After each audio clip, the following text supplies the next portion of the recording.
নমস্কার। শ্যামলীমা স্বপ্নকথা পেজ থেকে সকলকে জানাই শুভ সন্ধ্যা।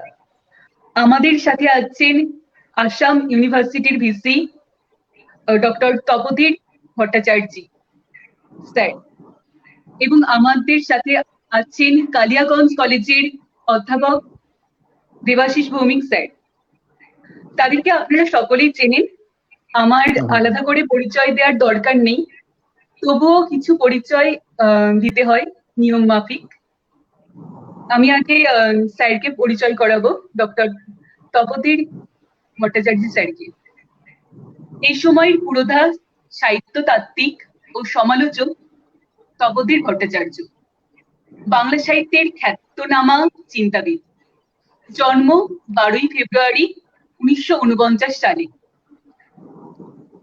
বাঙালির নিজস্ব নন্দন তত্ত্ব হিসেবে উত্তর আধুনিক চেতনার অন্যতম প্রস্তাবক তিনি।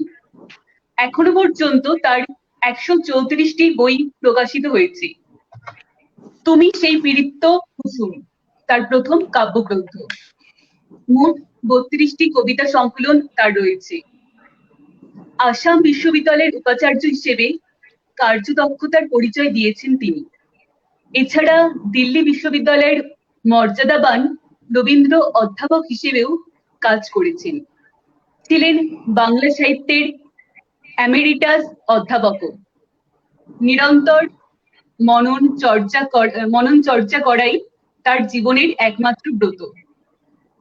উল্লেখযোগ্য প্রবন্ধ গ্রন্থের মধ্যে রয়েছে প্রতীচ্যের সাহিত্যতত্ত্ব, ঐতিহ্যের পুনর্নির্মাণ, আধুনিকতা পর্ব থেকে পর্বান্তর, বাক্তিন তত্ত্ব ও প্রয়োগ, ছোট গল্পের সুলুক সন্ধান, উপন্যাসের সময়, উপন্যাসের বিনির্মাণ, কবিতার রূপান্তর, কবিতা নন্দন ও সময়, ভারতীয় নন্দন চিন্তা।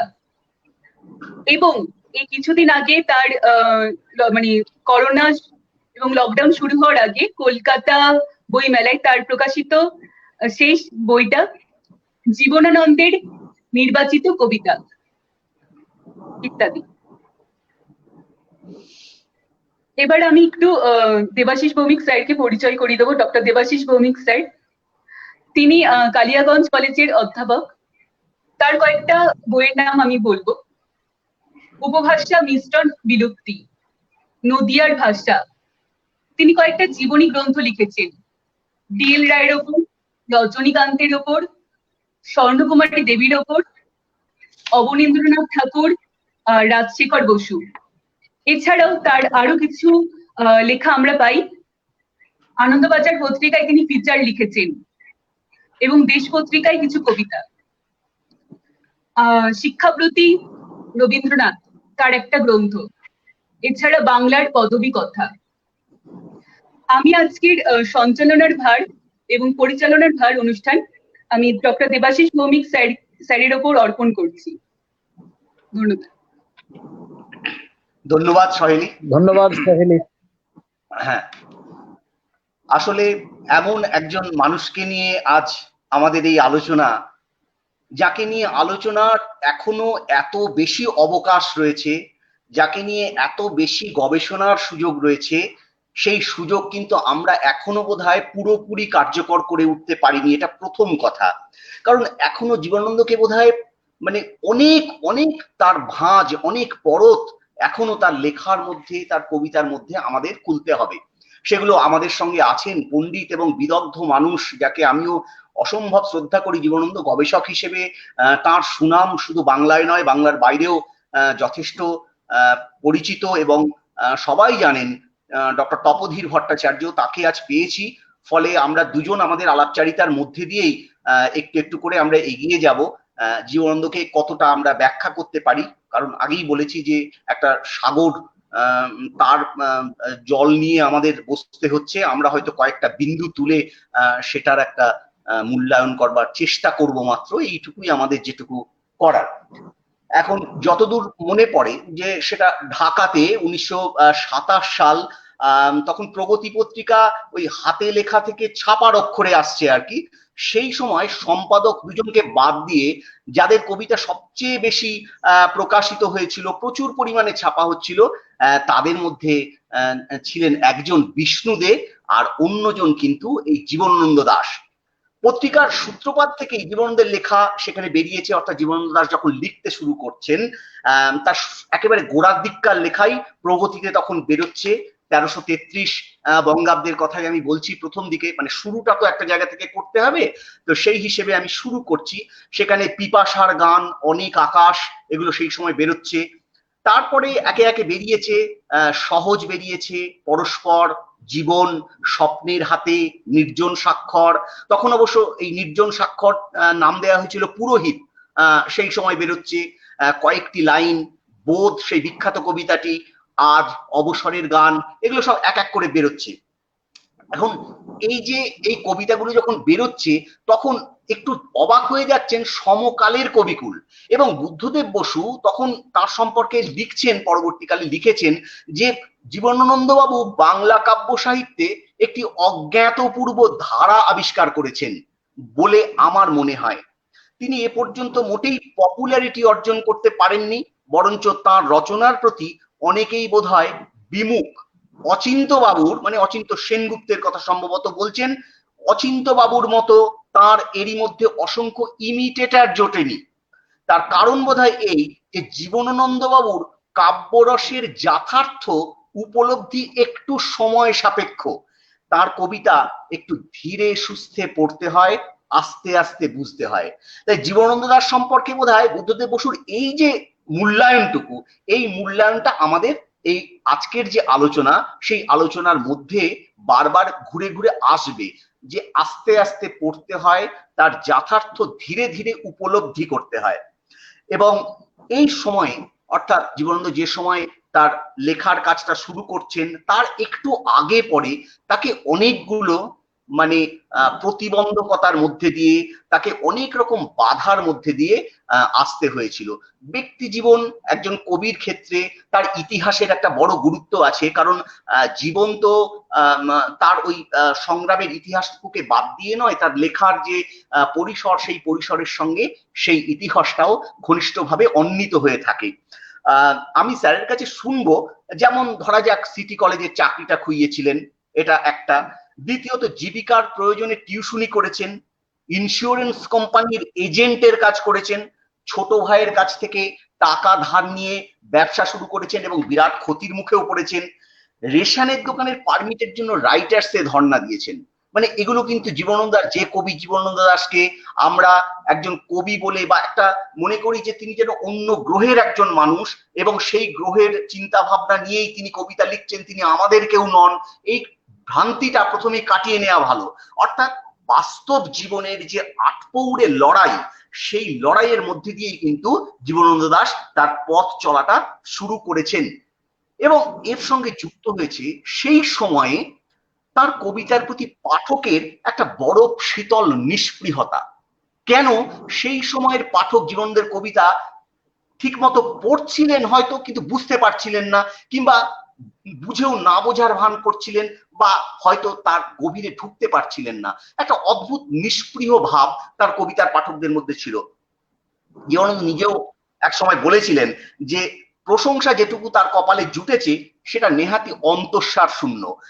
রেডিওর একটা কবি সভাতে জীবনানন্দ উক্তি করেছিলেন। অভিমান, হয়তো কোনো অভিমান জমেছিল তার মনে, তা নইলে এমন উক্তি করলেন কেন?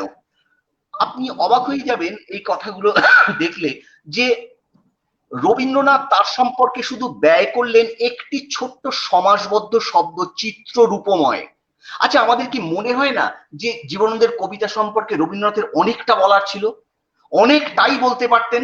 জীবনানন্দের কবিতা তো পড়েছেন, রবীন্দ্রনাথ না পড়েই উক্তি করেননি, কিন্তু শুধু চিত্র রূপময় এই শব্দটুকুর অতিরিক্ত খুব বেশি বাক্য রবীন্দ্রনাথ ব্যয় করেছিলেন বলে আমাদের অন্তত জানা নেই।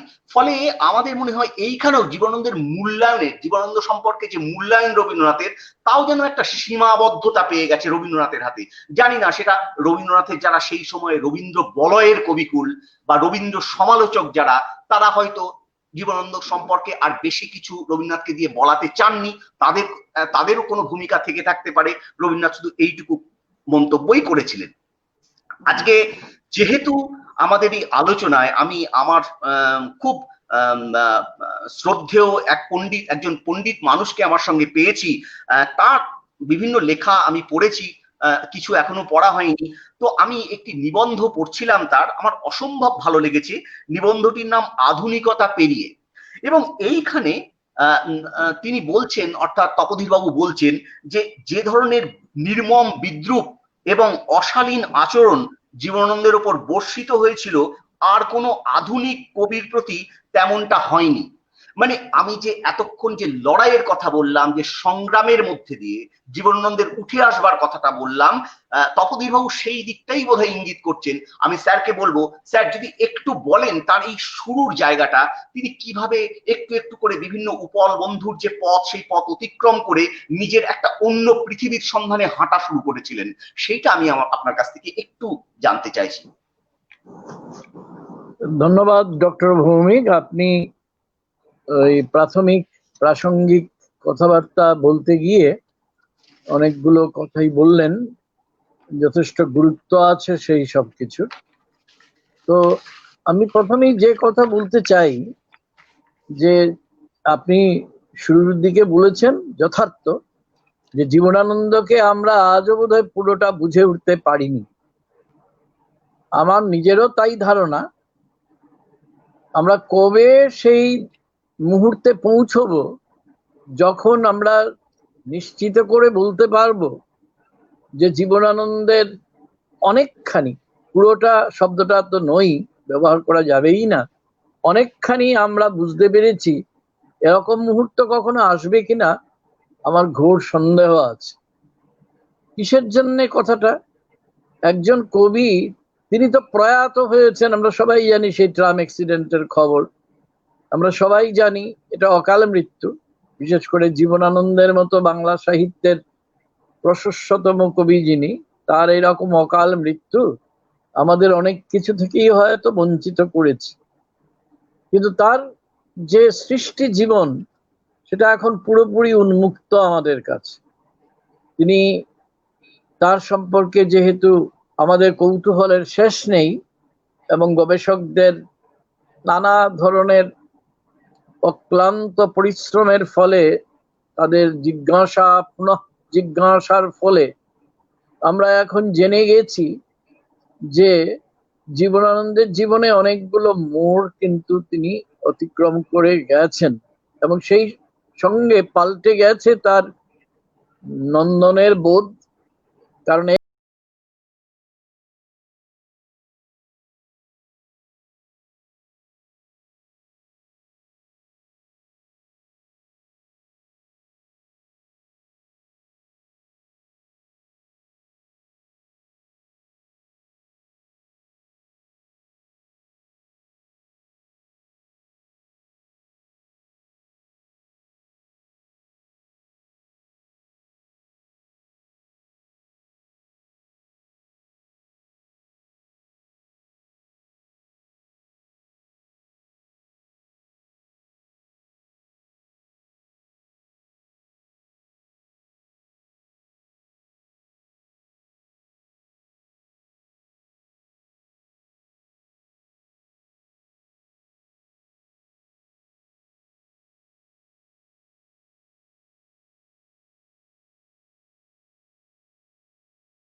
থাকো শ্যামলী।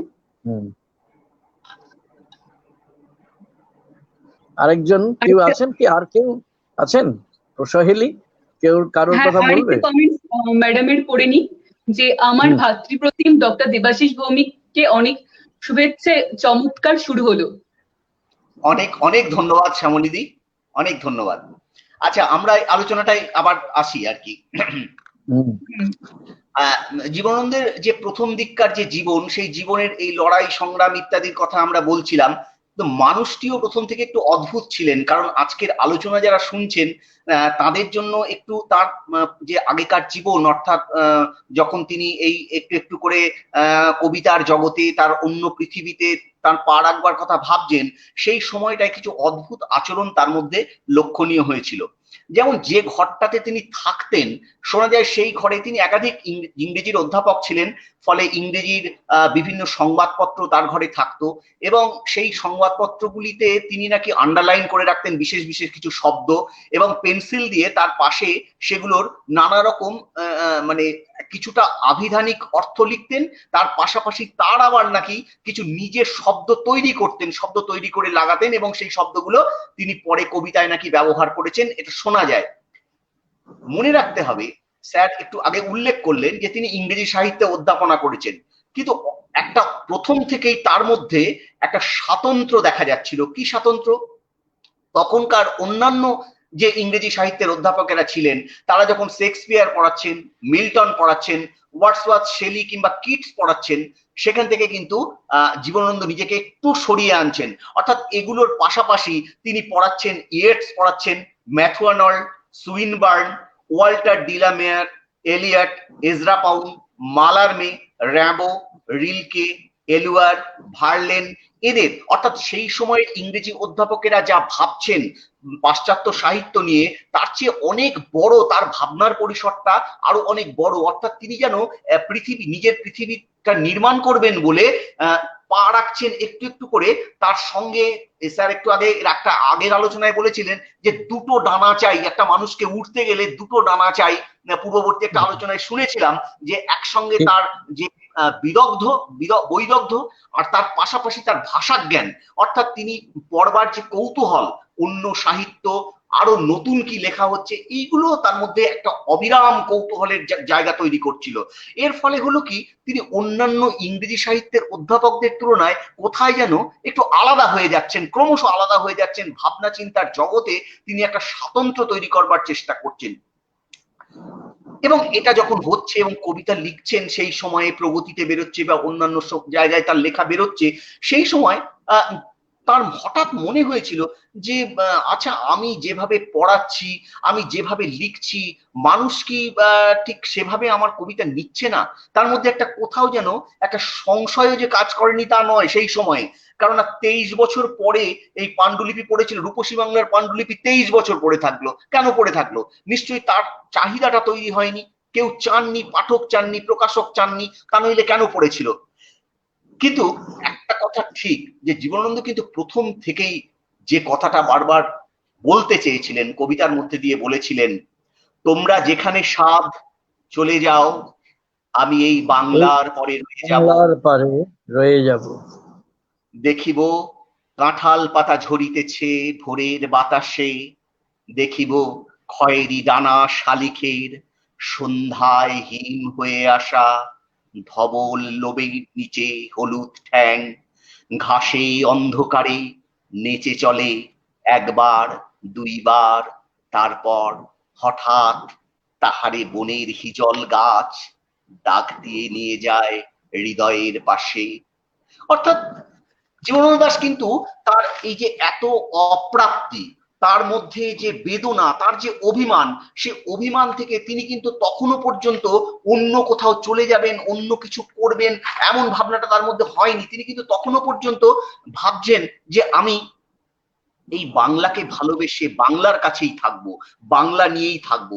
আমি স্যারকে জিজ্ঞেস করব, কেন এই বাংলাকে ভালোবাসলেন? অর্থাৎ যে বাংলার কথা তিনি বলবার চেষ্টা করছেন বারবার, অর্থাৎ অবিভক্ত বঙ্গদেশ, তার যে প্রত্যক্ষ ইন্দ্রিয় প্রত্যক্ষ যে বঙ্গদেশ, অবিভক্ত বঙ্গদেশ, স্যার তার জন্ম তো এই অবিভক্ত বঙ্গদেশেই, এবং তিনিও হয়তো অনেকটাই সেই বঙ্গদেশের পরিচয় পেয়েছিলেন।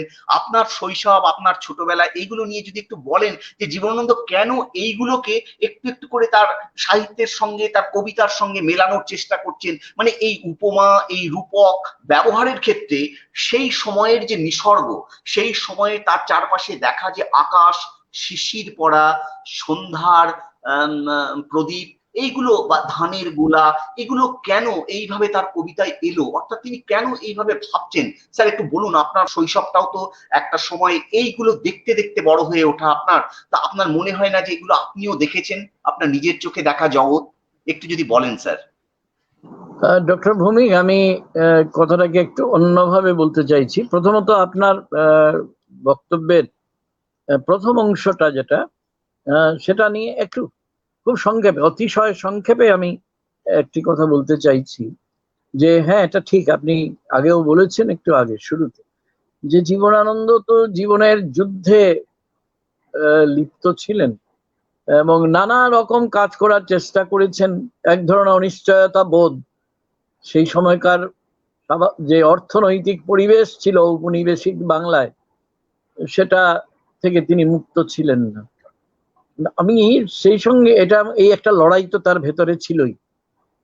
কিন্তু সেই আরেকটা জিনিস হচ্ছে যে আমি কথাটা একটু এইভাবে বলতে চাইছি, যে মানুষটি ইংরেজি সাহিত্যের অধ্যাপনা করে, যে মানুষটি একজন পারিবারিক মানুষ, পরিবারের দায় দায়িত্ব তাকে মানতে হয়, মেনে চলতে হয়। আর মনে রাখা দরকার, বরিশালের যে বাড়িতে তার জন্ম হয়েছিল, তার ঠাকুরদা থেকে তার বাবা সবারই পরিচয় ইতিমধ্যে আমরা জেনে গেছি, ব্রাহ্ম পরিবারের মানুষ এবং একটা অত্যন্ত আদর্শবান নীতিনিষ্ঠ পরিবার।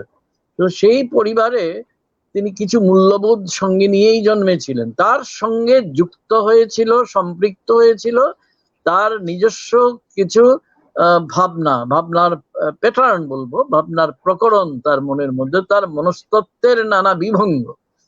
এখন এগুলো তো আছেই, প্রত্যেক কবির ক্ষেত্রেই হয়তো আছে। তা আমি যেটা বলতে চাইছি শুরুতেই, যে মানুষটি ইংরেজি সাহিত্যের বা যে কোনো সাহিত্যের অধ্যাপনা করে, যে মানুষটি বাজারে যায়, যে মানুষটি নিজের জীবিকাকে একটা নিশ্চিত জায়গায় নিয়ে যাওয়ার চেষ্টা করে, সেই একই মানুষ কিন্তু কবিতা লেখে না। সে অন্য কেউ, সে অন্য আরেকজন মানুষ। আপনি যে কবিতাটা এইমাত্র পড়ে শোনালেন, আশ্চর্য, আমি পাতা উল্টে আমি ঠিক এই জায়গাটাতেই ছিলাম। তোমরা যেখানে সাথ চলে যাও, আমি এই বাংলার পারে রয়ে যাব। এই যে রূপসী বাংলার, এটা হয়তো তার প্রতিটি কবিতার বই নিয়েই আলাদা আলোচনা করা যায়, যেটা আজকে আমাদের পক্ষে সম্ভব হবে না। কিন্তু এই যে বাংলা, যে বাংলার কথা আপনি বলছেন, সেই বাংলা কিন্তু কেবলমাত্র ভূগোলের বাংলা নয়, কেবল ঔপনিবেশিক বাংলা নয়, অবশ্যই ঔপনিবেশিক বাংলা, কিন্তু তার চেয়েও বেশি কিছু। যদি আমরা রূপসী বাংলা আমরা যারাই পড়েছি, আমাদের মনে হয় একটা স্বপ্ন তিনি দেখছেন, এবং কিন্তু স্বপ্নের সঙ্গে স্বপ্নভঙ্গ জনিত যে রক্তাক্ততা, সেই রক্তাক্ততাও তাকে বিদ্ধ করছে। কিছু কিছু পংক্তি আছে এমন, যেটা থেকে আমি আমার একটা বইতে আমি উল্লেখ করেছিলাম, ওই জীবনানন্দ বিষয়ক বইতেই, যে দেশবন্ধুর মৃত্যু হয়েছে কিছুদিন আগে। আমরা সবাই জানি হঠাৎ করে আচমকা তিনি তিনি চলে গেলেন।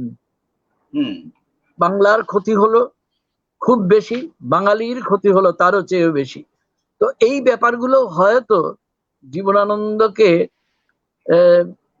ভীষণভাবে বিদ্ধ করেছিল। রূপসী বাংলার পেছনে সেই মানুষটা আছে, একটা স্বপ্নের বাংলা, রূপসী বাংলা, যে বাংলাকে আমরা খুঁজে পাচ্ছি না, আমরা ধরে রাখতে পারছি না। মনে রাখবেন, এটা খুব লক্ষণীয় বিষয়, রূপসী বাংলা তিনি যে ডিকশনে লিখেছেন, যে ভাষা ভঙ্গি তিনি ব্যবহার করেছেন, চেতনার যে বিশেষ ধরন তিনি ব্যবহার করেছেন, নান্দনিকতার যে অভিব্যক্তি সেখানে দেখেছি, এই রকমটি আর জীবনানন্দ আর পরে কখনো তিনি ব্যবহার করেননি। এবং আপনারা সবাই জানেন যে রূপসী বাংলা যখন পরে তার ভাইয়ের চেষ্টায় প্রকাশিত হলো, তখন জীবনানন্দের একটা কিছু গদ্যাংশ ব্যবহার করেছিলেন প্রকাশক, যে একটা বিশেষ সময়ের একটা বিশেষ ভাবাবেগ। এই বিশেষ সময়ের বিশেষ ভাবাবেগ কি, এটা আমরা আজকে অনুমানও করতে পারবো না, কারণ আমাদের কেউ কিছু মনে করবেন না, বিশেষ করে যারা শুনছেন। আমরা যারা বাংলা ভাষায় কথা বলি, আমরা সবচেয়ে বেশি কম বুঝি কিন্তু আমাদের নিজেদেরই। আমাদের বাঙালি সত্তার প্রতি আমাদের যে দায় আছে, এটা আমরা অন্তত 2020 সালের বাঙালি ঠিক মতো আদৌ উপলব্ধি করি কিনা আমার নানা কারণে ঘোর সন্দেহ আছে। আমি কথাটাকে অবশ্য প্রসারিত করব না, কিন্তু আমরা সেই বাঙালি নন। জীবনানন্দ দাশ কোনো মতেই নন। তিনি একটা স্বপ্ন দেখতেন, যে স্বপ্ন মূর্ত হয়ে উঠেছিল। মানুষটা কথা বলতেন না বেশি, আমরা সবাই জানি জীবনানন্দ সম্পর্কে, কিন্তু মনে মনে যে স্বপ্নকে লালন করতেন তিনি, তার একটা মানবী প্রতিরূপ তিনি হয়তো দেশবন্ধুর মধ্যে দেখেছেন। আর দেশবন্ধুর অকাল প্রয়াণে সেই বাংলাকেই তিনি হারিয়ে ফেললেন। এটার মধ্যে আরো নানা স্তর আছে। একটা কবিতা শুধু কখনো এক স্তরের হয় না। যে স্তরে আমরা দেখছি কোন কবিতা পরিক্রমা করছে, তার ভেতরে আরো অনেক স্তর আছে, স্বর আছে। আমি সেটাকে বলি স্বর এবং স্বরান্তর আছে একটি সার্থক কবিতার বয়ানে, পাঠকৃতিতে, একটি টেক্সটে। এই স্বর এবং স্বরান্তরের মধ্যে আমরা বিশেষ করে আমরা যারা একটু অধ্যাপনা করি আর কি, আমরা এইসব বলে ছাত্রছাত্রীদের একটু ঘাবড়েও দিই হয়তো। এই দেখ, এর মধ্যে মৃত্যু চেতনা আছে, এর মধ্যে প্রকৃতি চেতনা আছে, এর মধ্যে জীবন চেতনা আছে। কেন এইগুলো কি সত্যি সত্যি আলাদাভাবে ভাগ করে দেখা যায় না? সব মিলেমিশে থাকে, সব মিলেমিশে থাকে। কিন্তু আমরা আমাদের বোঝাবার সুবিধের জন্য শ্রেণীকক্ষে কিছু বাস্তবতা আছে, সেটার জন্য আমরা এই কথাগুলো বলে থাকি। কিন্তু আমার পরামর্শ হবে, এখানে জানি না কোনো ছাত্রছাত্রী আজকাল এটা শুনবে কিনা, তারা হয়তো অন্য কাজে বেশি ব্যস্ত এই মুহূর্তে। যারা শুনছেন তারা একটু বয়স্ক, হয়তো বাংলা সাহিত্যের অধ্যাপক বা অধ্যাপিকা বা অন্যরাও হতে পারেন, যে তারা এটা নিশ্চয়ই স্বীকার করবেন যে আপনাদের মতো করে আপনারা যারা শুনছেন এবং দেখছেন, আপনাদের অর্থাৎ আমাদের যে উত্তর প্রজন্ম কবিতা টবিতা নিয়ে খুব মাথা ঘামায় কি? জীবনানন্দের নাম তারা শুনেছে, কিন্তু জীবনানন্দ কেন কি লিখেছেন এটা নিয়ে তাদের মাথা ব্যথার কোনো আদৌ দরকার আছে কিনা সেটা কি তারা উপলব্ধি করে না। ফলে হয় কি, কবিতাকে বুঝতে হয় কিন্তু বারবার পড়ে। যতবার পড়বো ততবারই কবিতা তত বেশি করে আমাদের কাছে নিজেকে উন্মুক্ত করবে। না হলে কবিতা কিন্তু ভীষণ অভিমানী, সে নিজেকে অত সহজে উন্মুক্ত করে না। জীবনানন্দের কবিতা তো আরো করে না। তো যে আপনি যে কথাগুলো বলছিলেন ডক্টর ভৌমিক, আমি সেই প্রসঙ্গে একটু ফিরে আসি, যে জীবনানন্দ নিজেকে এতবার ভেঙেছেন।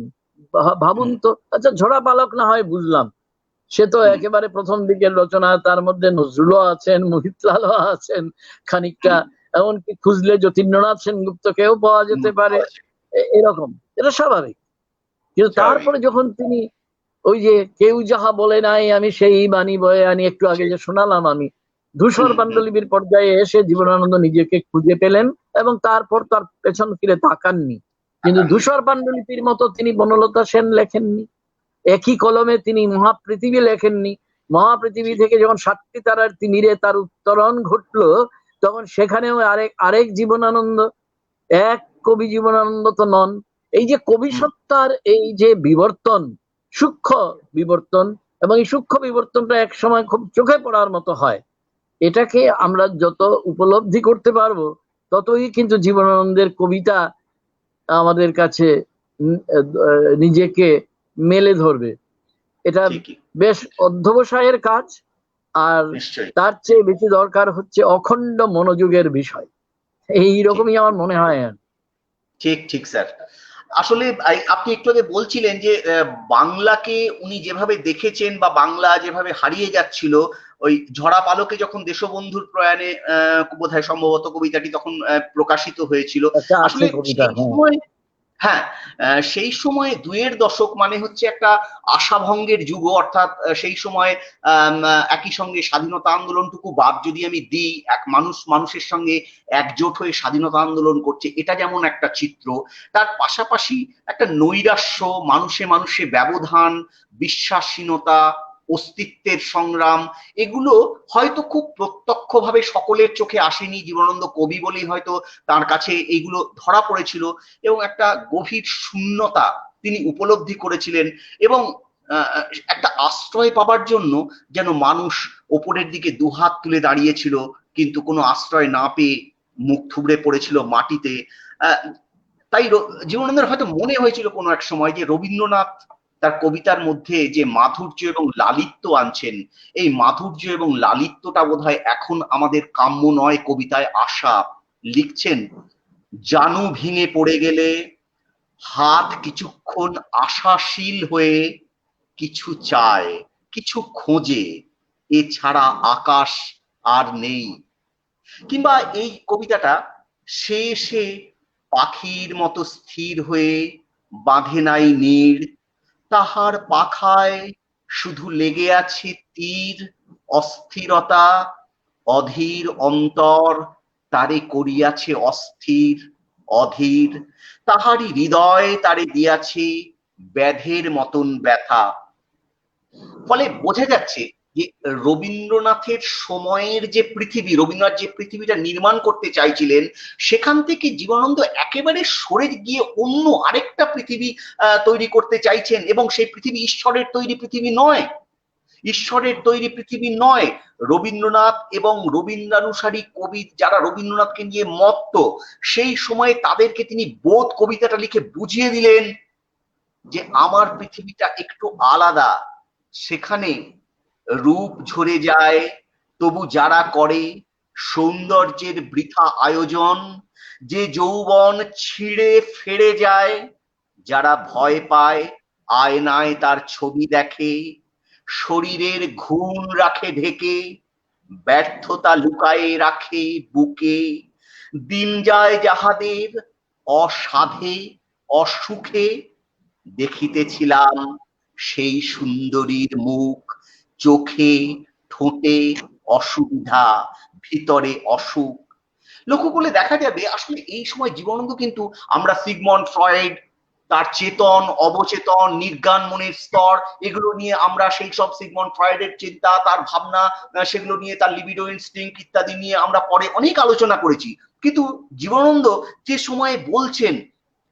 সময়ে বলছেন যে এই নির্গান মনের স্তরের কথা তার বোধে আসছে, তিনি বোধ কবিতায় যখন বলেন যে মাথার ভিতরে স্বপ্ন নয়, প্রেম নয়, কোনো এক বোধ কাজ করে, আমি সব দেবতারে ছেড়ে আমার প্রাণের কাছে চলে আসি। তাহলে সব দেবতারা যে বিশ্ব তৈরি করেছেন সে বিশ্ব নয়, আমার প্রাণের মধ্যে যে দেবতা বাস করছেন, আমি সেই দেবতাকে নিয়ে আমার পৃথিবী নির্মাণ করতে চাই। এই যে ভাবনা, এই ভাবনাটা আমি স্যারের কাছে যাব, আপনার লেখার মধ্যেও সেই কথা আমি পেয়েছি। আপনি সেই লেখায় বলছেন জীবনানন্দের কবিতায় আছে সময় আর পরিসরের যুগলবন্দি অস্তিত্ব। এই সময় আর পরিসরের যুগলবন্দি অস্তিত্ব, এটা জীবনানন্দকে নির্মাণ করবার চেষ্টা করছেন সেই সময়। আমি এই বিষয়ে আপনার কাছে স্যার একটু জানতে চাই, আপনি যদি একটু বলেন। এই যে টাইম এবং স্পেস কন্টিনিউয়াম, সময় মহাবিশ্ব লোকের ইশারার থেকে সময় চেতনা বলছেন তিনি। কবিতার কথা নামেতেই একটা মাত্র প্রবন্ধের বই আপনারা সবাই জানেন, এবং সেইখানে কিছু কিছু কথা আছে আমরা শুনতে শুনতে পড়তে পড়তে মুখস্থের মতো হয়ে গেছে। যে কবিতার অস্থির ভিতর থাকবে কি কালো জ্ঞান, আর মর্মে থাকবে কি ইতিহাস চেতনা। কালো জ্ঞান, ইতিহাস মানে পরিসর ছাড়া, সোশিয়াল স্পেস ছাড়া, সামাজিক পরিসর ছাড়া তো আর ইতিহাস হয় না। তো পরিসর এবং সময়ের মধ্যে একটা টানাপোড়েন চলে। একজন সাধারণ মানুষ সে বেশিরভাগ ক্ষেত্রেই হয়তো এসব নিয়ে মাথা ঘামায় না, কিন্তু একজন কবিকে, একজন শিল্পীকে, একজন সংবেদনশীল গল্পকারকে বা কথাকারকে এসব নিয়ে ভাবতেই হয়। এবং জীবনানন্দ নিরন্তর নিরবচ্ছিন্ন ভাবে এটা নিয়ে ভেবে গেছেন, আর ভেবেছেন বলেই যে সময় তার কাছে প্রতিভাত হচ্ছে, যে পরিসর তার কাছে ধরা দিচ্ছে। মনে রাখতে হবে এটা একটা ঔপনিবেশিক কাল, কিন্তু সেই ঔপনিবেশিক কালে অনেক ধরনের জটিলতা আছে। আমাদের মগজ অনেক সময়ে ঠিক মতো সক্রিয় থাকে না, সে একটা অন্য বিষয়, আমি তার মধ্যে ঢুকতে চাই না। ফ্রয়েডের কথা আমি আনছি না একেবারে, এখানে আরো অন্য প্রসঙ্গও আছে থাকার মতন। বিশেষ করে আমি সত্তার প্রসঙ্গ আনতে চাইছি, অস্তিত্বের প্রসঙ্গ আনতে চাইছি, অস্তিত্ববাদীদের মতন করে নয়। কিন্তু জীবনানন্দের মধ্যে একটা অস্তিত্ব বোধকে চিরকালই আচ্ছন্ন, আচ্ছন্ন নয়, কথাটা শব্দটা ঠিক হলো না, আবৃত করে রাখতো অনেক সময়, আড়াল করে রাখতো অনেক সময় একটা অনস্তিত্বের বোধ। এবং অস্তিত্ব এবং অনস্তিত্বের এই যে দ্বিরালাপ, এটা তার কবিতার মধ্যে নানাভাবে সব প্রকাশ পেয়েছে। আর মনে রাখতে হবে, জীবনানন্দের মতো কবি বেশিরভাগই তো সার্থক কবিতা লিখেছেন, এবং যেখানে তার কবিতায় সার্থক শাব্দিক অভিব্যক্তি আছে, সেইখানে লক্ষ্য করে দেখবেন প্রতিটি শব্দই নিছক শব্দ নয়, প্রতিটি শব্দই আসলে তাৎপর্যবহ চিহ্ন। অর্থাৎ চিহ্ন ছাড়া তো কবিতার ভাষা হয় না। তিনি নিজেই এই কবিতার ভাষা আবিষ্কার করেছিলেন, যে আপাতভাবে একটা বিবরণ দেয় বটে, কিন্তু সেই বিবরণ কোন পরিচিত বস্তু সম্বন্ধ যুক্ত, এটাও জীবনানন্দের শব্দ, আপনারা সবাই চেনেন, জানেন সেটা, যে পরিচিত বস্তু সম্বন্ধ যুক্ত যে জীবন এবং জগৎ, সেটা নয়, সেটা একটা অন্য কিছু, যেটা ঠিকানা অন্য জায়গায়। দেখুন, জীবনানন্দের একটা কবিতার কিছু অংশ আমি আপনাদের শোনাবো। নিরালোক নামে কবিতাটা বিখ্যাত, সেটা মহাপৃথিবীতে আছে, আপনারা জানেন। একবার নক্ষত্রের দিকে চাই, শুরুটা শুধু এর বেশি আমি পড়বো না। একবার নক্ষত্রের দিকে চাই, একবার প্রান্তরের দিকে আমি অনিমিখে, ধানের ক্ষেতের গন্ধ মুছে গেছে কবে জীবনের থেকে, যেন প্রান্তরের মতন নীরবে বিচ্ছিন্ন খড়ের বোঝা বুকে নিয়ে ঘুম পায় তার, নক্ষত্রেরা বাতি জেলে জেলে জেলে নিভে গেলে নিভে গেলে বলে তার।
বৃত্তি করেন বলেন, সেখানেও আমরা তো একটা দেখেছি যে ওই আত্মঘাতী যে মানুষটি যে তার নিজস্ব পৃথিবী নির্মাণ করতে না পেরে গলায় দড়ি দিয়ে মরেছে, এবং সে নিজেকে খুঁজে নেবার একটা চেষ্টা করেছিল যে আমি আমাকে খুঁজতে চাই, অন্য কোনো জায়গায় খুঁজতে চাই, আমি যে চেনা পরিসর, এই পরিসরে আমাকে যেভাবে পেয়েছি সেই পাওয়াটা আমার কাছে যথেষ্ট নয়, আমাকে নিজেকে পাবার জন্য বোধহয় আরেকটা জায়গায় গিয়ে আমাকে খুঁজতে হবে।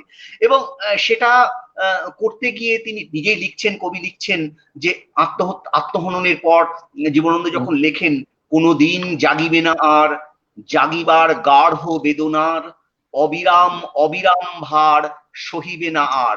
ওই যে পুনরাবৃত্তির কথা বললেন, শব্দের পুনরাবৃত্তি আপনি বললেন, এই যে অবিরাম অবিরাম ভার দুবার ব্যবহার করছেন জীবনানন্দ, এবং অদ্ভুত এই বোধের যন্ত্রণাটা যেন তার বেশিরভাগ কবিতার মধ্যে যেভাবে এসছে 8 বছর আগের একদিন কবিতাতেও তিনি একেবারে সেপারেট করে নিচ্ছেন, আলাদা করে নিচ্ছেন যে অন্যান্য পশু পাখি জীবজন্তু ইত্যাদির তুলনায় মানুষের বোধ এবং উপলব্ধিটা যে আলাদা, এটা মানুষকে আগে বুঝতে হবে।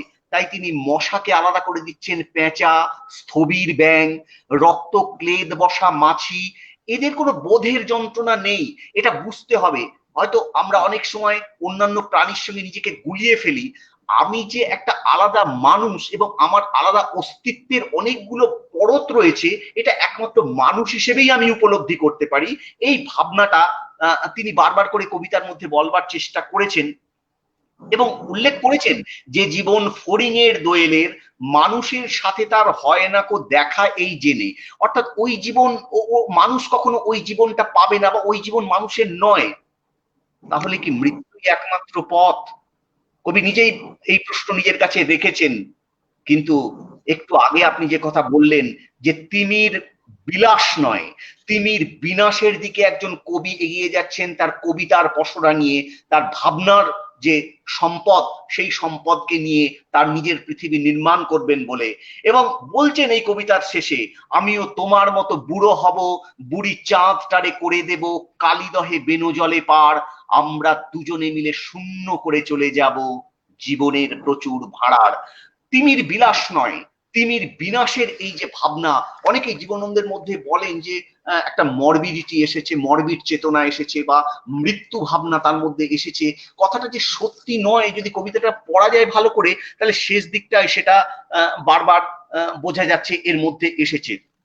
আর আরেকটা কথা বলবো, এই আপনি বললেন যে ইংরেজি সাহিত্য থেকে তিনি এই পুনরাবৃত্তির যে ব্যাপারটা এটাকে নিয়ে এসছেন, আমি আপনার কাছে উল্লেখ করব এটা এডগার এলান পো, তার যে তিনি তো মূলত গল্পকার, কিন্তু এই গল্পকারের লেখা থেকেও জীবনানন্দ কিন্তু অনেক রসদ সেই সময় সংগ্রহ করেছিলেন, এবং তার বিখ্যাত একটি কবিতা এডগার এলান পোর টু হেলেন, আমি যেটা দেখছিলাম সেই কবিতার সেকেন্ড যে স্ট্যান্ডা, সেখানে কিন্তু জীবনানন্দের বনলতা সেনের সঙ্গে অনেক মিল খুঁজে পাওয়া যায়। যেমন আমি উল্লেখ করি এখানে, thy hyacinth, thy classical face, the glory that was Greece, the grand view that was Rome, এগুলোর সঙ্গে জীবনানন্দের ওই লাইনগুলোর অদ্ভুত মিল। চুল তার কবেকার অন্ধকার বিদিশার নেশা, মুখ তার শ্রাবস্তির কারুকার্য ইত্যাদি। আমি বনলতা সেনের প্রসঙ্গটা আনলাম শুধু ওই কারণে, এর বাইরে কিছু নয়। কিন্তু আমি যেটা বলতে চাইছি যে এর আগেও আমরা সেই আলোচনায় ছিলাম যে এই বাংলাকে উনি আবার ফিরে আসতে চাইছেন, অর্থাৎ প্রচুর ভাড়ার শূন্য করে চলে যাওয়া, তার মানে কিন্তু চলে যাওয়া নয়, একটা শব্দের অর্থ কিন্তু সেই শব্দের যে ধ্রুপদী ভাবনায় আমরা এতদিন আটকে ছিলাম সেই ভাবনা নয়।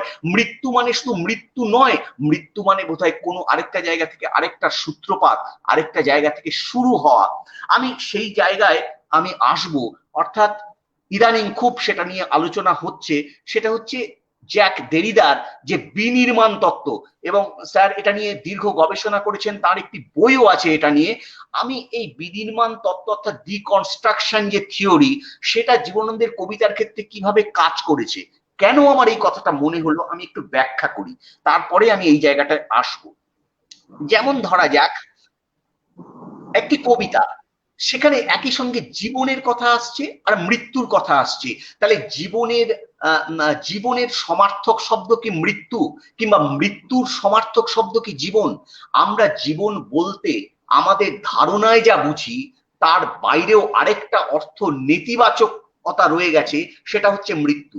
কিংবা উল্টো দিক থেকে মৃত্যু বলে আমরা যাকে জেনে এসেছি তা আসলে শেষ হয়ে যাওয়া নয়, তা জীবনের আরেকটা লক্ষণ। আমি একটা উদাহরণ দিই, যেমন ওই কবিতাটা আবার আসিব ফিরে, ওই কবিতায় জীবনানন্দ দাশ যখন লিখছেন, রূপসার ঘোলা জলে হয়তো কিশোর এক সাদা ছেঁড়া পালে ডিঙা বায়।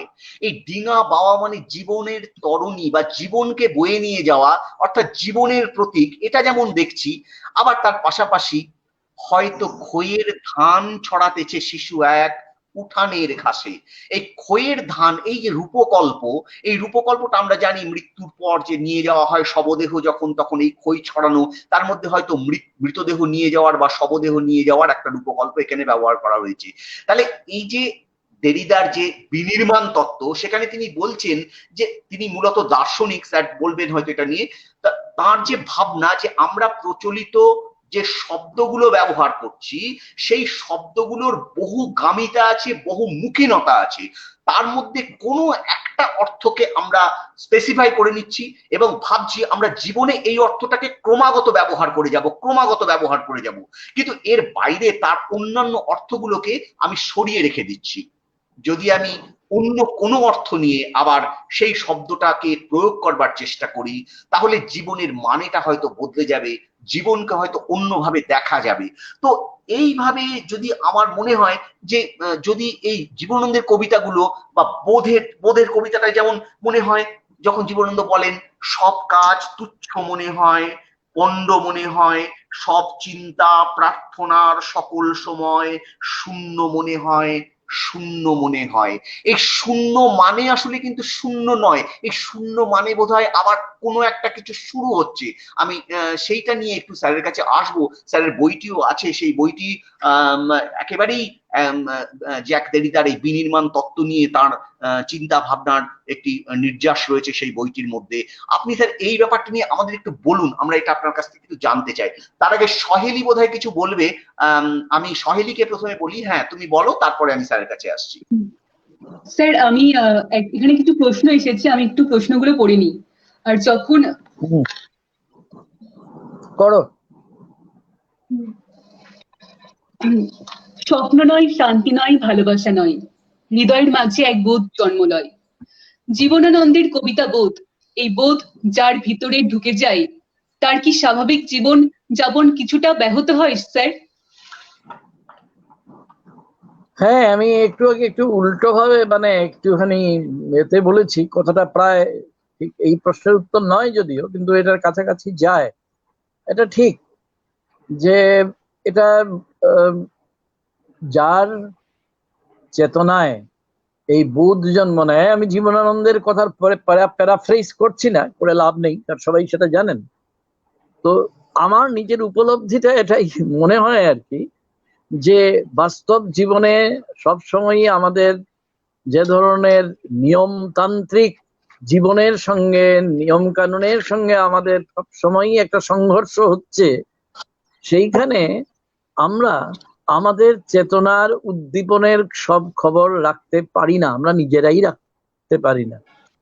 যিনি রাখতে পারেন তিনিই কবি। কথাটাকে এইখানে থামিয়ে দিয়ে কবিকে, এটা নিয়ে অনেক কথা বলা যেতে পারে। কিছু তাত্ত্বিক আলোচনাও আছে, দার্শনিক আলোচনা আছে, দার্শনিক আলোচনাই তাত্ত্বিক আলোচনা শেষ অবধি। তবে যে প্রশ্ন করেছে না, সেই প্রশ্নের উত্তরে আমি এটাই বলতে চাইছি যে একজন কবি মনে রাখতে হবে যে একটা বোধ জন্মনে, সেই বোধটা যে কি, যদি আমাকে কেউ জিজ্ঞেস করে আমি কখনোই সেটা উত্তর দিতে পারবো না। কারণ এটা জ্যামিতির মতন আমি ত্রিভুজ বা চতুর্ভুজ দিয়ে আয়তক্ষেত্র এঁকে আমি কিন্তু বুঝাতে পারবো না। এটা কারুর পক্ষে বোঝানো সম্ভব কিনা আমি জানি না। এই যে বোধ, সেটা চেতনার এত গভীরে জন্ম নেয়, এবং চেতনা, তারপর অবচেতনা ইত্যাদি নানা রকম ভাগ, আমি তার মধ্যে যাচ্ছি না, বড় জটিল জিনিস। বরং সহজ করে বলার চেষ্টা করি, যে একটু পুনরাবৃত্তি হয়ে যাবে আগের কথায়। আমি আবার বলছি ইচ্ছে করেই, যে মানুষটি অধ্যাপনা করে, যে মানুষটি বাজারে যায়, দোকানির সঙ্গে দর নিয়ে ঝগড়া করে, যে মানুষটি তার স্ত্রীর কাছে আসে, সন্তানের কাছে আসে, তাদের সঙ্গে ভালোবাসাও হয়, মাঝে মাঝে রাগারাগিও হয়, সেই মানুষটি কবিতা লেখে, তো আবার সেই মানুষটি নয়, সে এক আলাদা মানুষ। যখন সে কবিতা লেখে সে বোধের রাজ্যের মানুষ, সে নিজের ভেতরে নিজে ডুব দেয়। ডুব দেরে মন কালী বলে, হৃদি রত্নাকরের অগাধ জলে। আমি মোটেই শাক্ত নই, একেবারেই নই, কিন্তু আমার এই কথাটাকে আমি একটা মেটাফর হিসেবে নিচ্ছি। এই যে ব্যাপারটা, ওই হৃদি রত্নাকরের অগাধ জলে যে ডুব দিয়েছে, এই বোধটা যখন হয়, সেই লেখা যখন হয়ে গেল, তখন কিন্তু সে আবার সেই আগের সেই বাস্তব জগতের মানুষ। আমি অন্য একটা উদাহরণ দিচ্ছি সহেলি, সেটা হচ্ছে ইংরেজি সাহিত্যের একজন বিখ্যাত রোমান্টিক কবি স্যামুয়েল টেলর কলরিজ।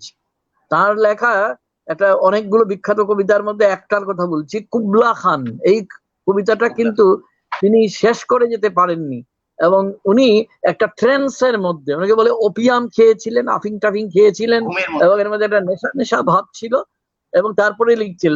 কবিতাটা যতটুকু লিখেছেন, ঠিক সেই সময় তার বাড়িতে কে এসে তাকে ডাকাডাকি শুরু করেছে, এই দরজা খোলো, আমি এসেছি, অমুক তমুক, ব্যাস শেষ।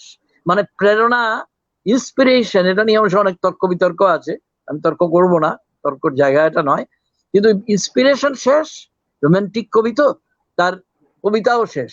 অর্থাৎ যতক্ষণ তিনি কুবলা খান লিখছিলেন, স্যামুয়েল টেলর কলরিজ তিনি কিন্তু সেই মানুষটি, যে মানুষটি, সে কে স্যামুয়েল টেলর কলরিজ নিজেও জানতেন না। জীবনানন্দ যিনি কবিতা লিখেছেন, অজস্র কবিতা লিখেছেন, কবিতার বাইরে ছোট গল্প লিখেছেন, কিছু উপন্যাস শব্দটা আমি ব্যবহার করব না তার ক্ষেত্রে, আখ্যান লিখেছেন, সেই মানুষটি আর যিনি সিটি কলেজে কিংবা বিভিন্ন কলেজে, হাওড়ার কলেজে, গার্লস কলেজে পড়াতেন, এই মানুষটি এক মানুষ না। যিনি বাজারে গিয়ে কখনো দরদাম করতেন কিনা আমি জানি না, এটা একটা কথার কথা বললাম মাত্র। অর্থাৎ আমি অনেক সময় এইরকম একটা উত্তর আমি মাঝে মাঝে একজনকে দিয়েছিলাম। একজন আমার একটা সাক্ষাৎকার নিতে এসেছিল গত বছর বোধহয়। ওই আমার কিছু কবিতার বইটই আছে তো, নানা সময় এইসব করি টরি, তো আমাকে জিজ্ঞেস করেছিল, আচ্ছা আপনি তো প্রবন্ধ লেখেন এবং আপনি তো একজন মোটামুটি পরিচিত খুবই দুর্নামওয়ালা একজন অধ্যাপক, তো আপনি যখন কবিতা লেখেন তখন আপনি কি, সে এটা বলতে চেয়েছে, আপনার অধ্যাপক সত্তা আপনাকে কোনো অসুবিধা করে না তো? আমি তাকে বলতে পারতাম, দেখো হে, করে করে আমি যদি সবসময় অধ্যাপক হয়ে থাকি, মাস্টারি করতে থাকি, কবিতা আমার 10,000 কিলোমিটারের মধ্যেও থাকবে না। আমি যখন কবিতা লিখবো, যদি লিখি, এবং তাহলে আমার নিজের থেকে নিজে একটু সময় একটু ছুটি নিতেই হবে, তা না হলে কবিতা লেখা যাবে না। এবং তখন আমি তাকে বলেছিলাম, এটা বোধহয় কোথাও কোনো ছোট কাগজে বেরিয়েছে, যে মানুষটি কবিতা লেখে সে আমি না, অন্য কেউ, এরকম বলেছিলাম। তো ওই যে বোধ সম্পর্কে যে কথাটা, যিনি এই বোধ লিখেছেন তিনিই জানেন এই বোধ কি। আমরা যারা মনে করি এই বোধের মানে সব বুঝে গেছি, আমরা কিচ্ছু বুঝি না। আমরা যে কিছুই বুঝি না, এটা অনেক সময় আমরা এটাই বুঝি না। আচ্ছা, এবার কি বলবে সহেলি? আমি সবগুলো এমন সুন্দর আলোচনা যে কোথাও যাওয়ার সুযোগ নেই, এটা ডক্টর শ্যামলী লাহিড়ী মুখুর্জি ম্যাডাম বলছেন, অধ্যাপিকা। বুঝেছি, আমি জানি ডক্টর শ্যামলীর হয়তো এতে খুব অসুবিধে হচ্ছে, এই জন্য আমি খুব দুঃখিত। নিশ্চয়ই অনেক গুরুত্বপূর্ণ কাজ আছে বাড়িতে, বাড়ির বাইরে। তো সে যাই হোক, আমি বলছেন এমন সুন্দর আলোচনা যে যাবার কোথাও যাবার সুযোগ নেই, মানে আলোচনাটা একটু মজা করলাম, মজা করলাম। ঠিক আছে, ঠিক আছে, ঠিক আছে, আসবো আলোচনায়, আমরা আলোচনায় আসি এবার। হ্যাঁ নিশ্চয়। হ্যাঁ স্যার, আপনি বলছেন যে জীবনানন্দের আধুনিকতার সূচনা বিন্দু থেকেই আমূল বিনির্মাণ প্রবণ, এই কথাটা আপনি ব্যবহার করেছেন। তা আপনাকে আমি এই জায়গাটা বলবার আগে একটু মুখপাতটা একটু ছোট্ট করে বলি, যে তিনি নিজে কিন্তু বলছেন, জীবনানন্দ দাশ নিজেই কিন্তু বলছেন যে পৃথিবীর সমস্ত জল ছেড়ে দিয়ে এক নতুন জলের কল্পনা করা যায়, কিংবা পৃথিবীর সমস্ত দ্বীপ ছেড়ে দিয়ে এক নতুন প্রদীপের কল্পনা করা যায়, তাহলে পৃথিবীর এই দিন রাত্রি, মানুষ ও তার আকাঙ্ক্ষা এবং সৃষ্টির সমস্ত ধুলো, সমস্ত কঙ্কাল ও সমস্ত নক্ষত্রকে ছেড়ে দিয়ে এক নতুন ব্যবহারের কল্পনা করা যেতে পারে, যা কাব্য অথচ জীবনের সঙ্গে যার গোপনীয় সুড়ঙ্গ লালিত সম্পূর্ণ সম্বন্ধের ধূসরতা ও নতুনতা। এই যে কথাটা, এই কথাটার মধ্যেই কিন্তু আপনি যে কথাটা বলছেন আমূল বিনির্মাণ প্রবণ, তার সূত্রটা বোধহয় নিহিত রয়েছে জীবনানন্দের নিজের কথাতেই। ওই এক নতুন প্রদেশে প্রবেশ, সেখানে উনি জীবনানন্দ বলছেন। আমি ওই জন্যই আপনার কাছে এইটাই বলতে চাইছি যে জীবনানন্দ তাহলে কি তার বোধ কবিতার মধ্যে দিয়ে, কিংবা 8 বছর আগের একদিন কবিতায় যে মানুষটা মারা গেছে সেই মানুষটার না পাওয়া এবং পাওয়া, এই জায়গাগুলোর মধ্যে দিয়ে কি আরেকজন মানুষ তৈরি করতে চাইছিলেন? বা প্রচলিত অর্থে আমরা যা বুঝি, উনি তো বলছেন প্রেম ছিল, শিশু ছিল, তবু সে দেখিল কোন ভূত। অর্থাৎ আমাদের যে আটপৌরে চাহিদাগুলো, আমাদের প্রতিদিনকার নিত্য নৈমিত্তিক যে চাহিদা, সেই চাহিদার অতিরিক্ত যেটা, সেটাই কি আসলে অন্য মানে জীবনের? সেটাই কি ডিকনস্ট্রাকশন, অর্থাৎ নতুন করে তৈরি করা জীবনের মানেকে? এইটা নিয়ে যদি স্যার একটু বলেন। আমি, কারণ আমাদের তো 1 ঘন্টার মধ্যে শেষ করতে হবে, আমরা এইবারে আলোচনার শেষ দিকটায় চলে এসেছি আর কি। একটু আপনি দয়া করে ঠিকই। আচ্ছা, কথা হচ্ছে যে আপনি এমন সময়টা বললেন, সেটা এই বিনির্মাণ নিয়ে 1 ঘন্টাতেও কিচ্ছু হবে না। ইনফ্যাক্ট এটা না বললে আমি জানবো যে আমি ফাঁকিবাজি করে যাচ্ছি। কারণ এটা এমন একটা বিষয় যে যার অনেক দিক আছে। জাক দেরিদার প্রসঙ্গ ঠিক আছে আনলাম, কিন্তু আনাটা বিপজ্জনক, কারণ আমি আরম্ভ করলে শেষ না করে তো উঠতে পারবো না। আমি বরং অন্যভাবে কথাটা বলি যে এই যে বিনির্মাণ শব্দটা,